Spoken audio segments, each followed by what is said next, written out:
Hi friends, நானே எங்கள் வீட்டுக்காரர் தம்பி 3 பேர் சேர்ந்து நம்ம வீட்டு பக்கத்தில் இருக்க பசுமலைக்கு போகலான்னு சொல்லிட்டு பிளான் பண்ணிட்டு இருந்தோம். நம்ம வீட்டு பக்கத்துலேயே தான் இருக்குது பசுமலை.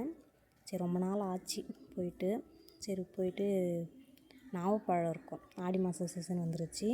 மலை மேலேயே ஒரு மரம் ஒன்று இருக்கும். நாங்கள் சின்ன வயசில் இங்கே தான் வந்து நாவப்பழம் பொறிட்டு போவோம்.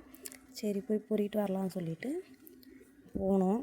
ஆனால் காய் இல்லை, பிஞ்சு தான் இருந்தது. பூ நிறைய விட்டுருந்துச்சு, ஒரு பழம் கூட இல்லை. சரி சொல்லிவிட்டு அப்படியே சுற்றி பார்க்கலான்னு சொல்லிட்டு கிளம்பிட்டோம்.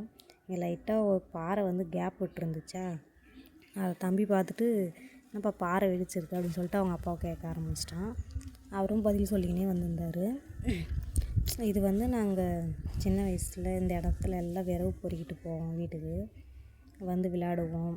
அந்த ரொம்ப நாள் கழித்து நான் வரவும் பழைய ஞாபகம்லாம் அதில் வர ஆரம்பிச்சிருந்துச்சி. இங்கே நின்று பார்த்தோன்னா நம்ம வீடு, நான் படித்த ஸ்கூல் எல்லாமே இங்கேருந்து நல்லாவே தெரியும்.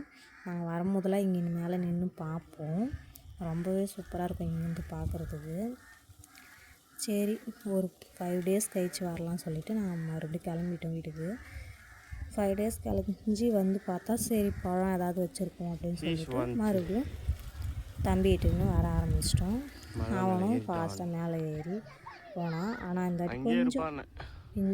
கொஞ்சம் பழுத்து இருந்துச்சு, அதெல்லாம் பறிச்சிக்கின்னு கிளம்பிட்டோம். இங்கே பாறைமலை தண்ணி இருந்ததா, தம்பி தானேப்பா இங்கே தண்ணி இருக்குது, இதில் மீன் இருக்குமான்னு கேட்க ஆரம்பிச்சிட்டான். அவனுக்கு பதில் சொல்ல தாங்க முடியல.